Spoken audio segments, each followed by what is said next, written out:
मास में कई बड़े धार्मिक आयोजन हो रहे हैं। अधिक मास होने के कारण इन आयोजनों की संख्या इसलिए ज्यादा होती है क्योंकि इस दौरान कई गुना ज्यादा फल मिलता है। इसी को लेकर श्री माहेश्वरी मेवाड़ा पंचायती की 150 महिला मंडल द्वारा श्रीमद् भागवत कथा का आयोजन किया जा रहा है। कथा के दौरान पूरे हर्षोल्लास के साथ श्री कृष्ण जन्मोत्सव मनाया गया। इंदौर में श्री माहेश्वरी मेवाड़ा पंचायती की 150 महिला मंडल श्रीमद् भागवत कथा का भव्य आयोजन करवा रही हैं। गोवर्धन नाथ मंदिर के स्वामी वज्रोत्सव महाराज श्रीमद् भागवत की रसगंगा बहा रहे हैं। 29 जुलाई तक चलने वाले इस आयोजन में 108 श्रीमद् भागवत पारायण भी संपन्न हो रही है।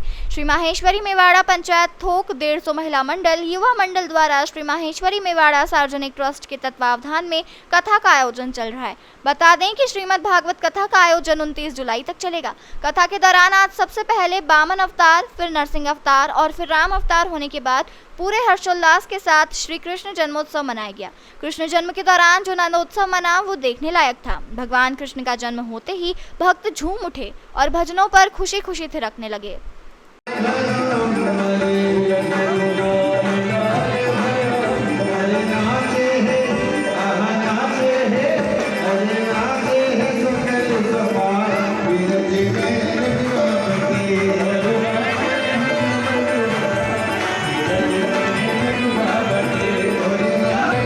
जन्मोत्सव के बाद सभी ने एक दूसरे को बधाई दी। इसके बाद भगवान श्री कृष्ण को पलने में बैठाया और उन्हें झूला झुलाया। आयोजन के दौरान इतनी भीड़ थी कि लोग हॉल में नहीं समा रहे थे। कथा के दौरान पूरा नज़ारा मथुरा वृंदावन जैसा लग रहा था। आयोजन में खास बात यह रही कि कृष्ण जी के जन्मोत्सव को देखते हुए पूरे हॉल को केशरिया किया हुआ था। महिलाएं भी केशरिया और लाल वस्त्र पहनकर अपने कान्हा के जन्मोत्सव में पहुंची थी। आज का दिन तो पूरा जन्मोत्सव का दिन ही था। पहले वामन अवतार हुआ, नरसिंह अवतार हुआ, राम अवतार हुआ, उसके बाद कृष्ण जन्म हुआ। कृष्ण जन्म का जो नंदोत्सव मना उसकी तो धूमधाम देखने लायक थी। क्या बधाइयाँ बटी है, क्या लोगों ने पलना झुलाए हैं और क्या लोगों ने बधाइयाँ लूटी है और कितनी गैदरिंग, मतलब हाल में समा ही नहीं रहे थे। आज तो समझ ही नहीं रहा था कि कहाँ बिठाएं, क्या करें। ये मथुरा वृंदावन जैसा पूरा ऐसा लग रहा था जैसे पूरा मथुरा वृंदावन यहाँ पर आ गया है। उसके बाद भी पूरा केशरिया कलर, सारा केशरिया हॉल था।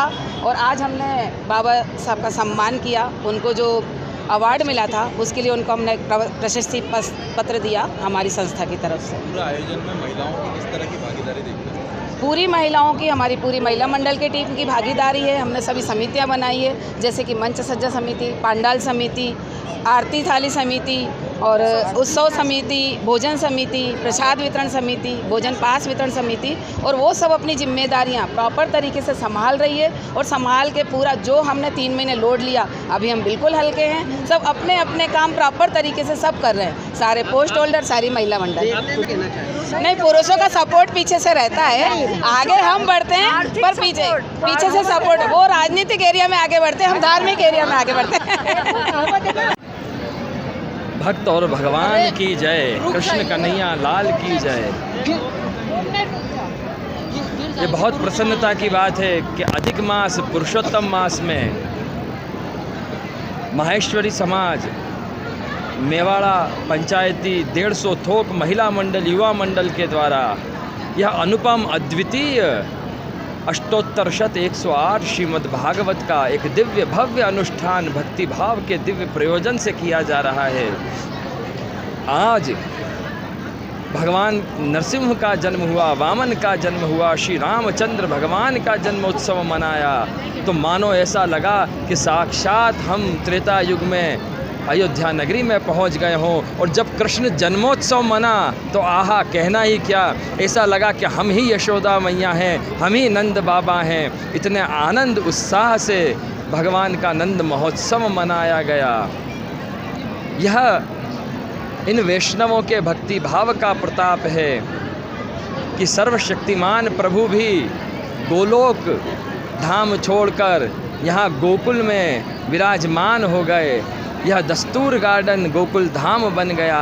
और धन्य है ये मेवाड़ी पंचायती 150 थोक के भक्तजन जो गोपी भाव से, ग्वाल भाव से, नंदरानी यशोदा के भाव से कृष्ण को पधरा कर लाए हैं, सबके जीवन को धन्य बनाया।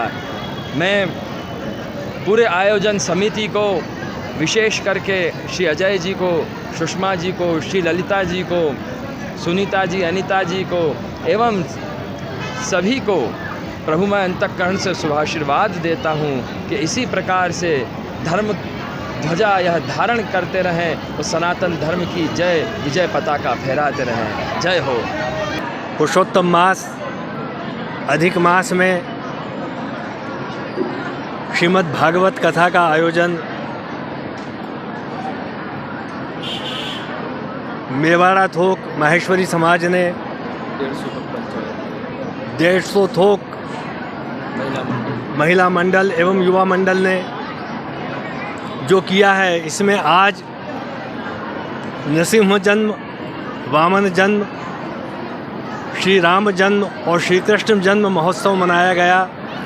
इतनी धूमधाम से मनाया गया कि संपूर्ण पंडाल भक्तों की भीड़ से खचाखच भर गया है।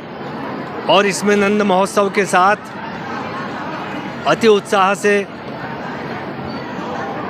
हमारे सुपुत्र बाबा श्री सोमयाजी दीक्षित, सोमयज्ञ सम्राट गोस्वामी ब्रजोत्सव जी महोदय के श्रीमुख से श्रीमद् भागवत का कथा रसायन प्रवाहित हो रहा है। और वो कथा ऐसी कथा है कि जो अथाह है, जो जीवन की व्यथा को दूर कर देती है। इस कथा के उपलक्ष्य में सभी वैष्णव महानुभावों ने श्रीमद् भागवत 108 पारायण जो रखा गया है, उसके वेद वेदांग के प्रकांड विद्वानों ने एवं मेवाड़ा 100 पंचायती 150 पंचायती थोक ने बाबा श्री का सोमयज्ञ सम्राट जो इनको उपाधि मिली है और वर्ल्ड बुक ऑफ रिकॉर्ड की जो उपाधि सम्मान मिला है, उसके उपलक्ष्य में यहाँ सम्मान समारोह किया, एक बहुत ही यूनिक फेलिसिटेशन किया। और पूरा वैष्णव समाज, भक्त समाज इतना प्रसन्न चित्त है कि आप स्वयं देख रहे होंगे कि ऐसा आनंद महोत्सव मनाया कि जिसकी गूंज वैकुंठ तक, स्वर्ग तक गुंजायमान हुई और पूरा नभमंडल गुंजायमान हो गया। मैं सभी वैष्णव जनों को बहरहाल इंदौर में श्रावण मास में कई बड़े धार्मिक आयोजन हो रहे हैं। इंदौर से द नेशन टाइम्स की रिपोर्ट।